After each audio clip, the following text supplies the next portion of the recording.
अस्सलामुअलैकुम भाईजान। मैं हाँ मोहम्मद रिजवान भट्टी बहावलपुर तो ये तुम देख सकते वे जलालपुर पीर लेते बन काफ़ी सारे त्रोट के पहले दरिया बहावलपुर क्रॉस किते उथा तबाहियां मचैन हुण जलालपुर पीर ले तबाहियां मचीना पे। पानी तो वैसे माशाल्लाह काफ़ी घट थींदा पे मगर दरिया का फोल्ड जरा है ना मतलब ज़्यादा फ्लड जरा है या जो पानी है वो जितों भी लंघदा पे ना उतना तबाही मचेंदा पे। ये तो देख सकते वे छोटे छोटे बन हैं बड़े बड़े बन जो हैं वो टुट गए छोटे छोटे बन हैं वो थोड़ी देर पानी नहीं संभाल सकते बदन की बहुत कोशिश की है आवाम ने मिल के मगर ये छोटा जहा भी बन टुटे शगाफ पे उकू वल भी नहीं बच सके सवेर तो लाते शाम तक लगे रह गए हैं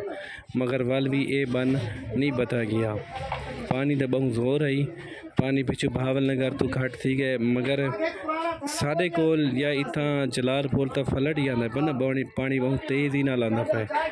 खड़े खड़े वार सारे तबाह थी गए फसल बिल्कुल तैयार आई फसलें तबाह थी गए लोग अपने घर छोड़ते इतू वेंदे पैन नकल मकानी करने मजबूर थी गए मगर पानी है ना एक पास बधे ने बे पासे पानी आ वेंदे काफ़ी नुकसान थी फसलों का इत फार्म आई मुर्गी फार्म आई ये भी न दीवारा बहुत उच्चे लगन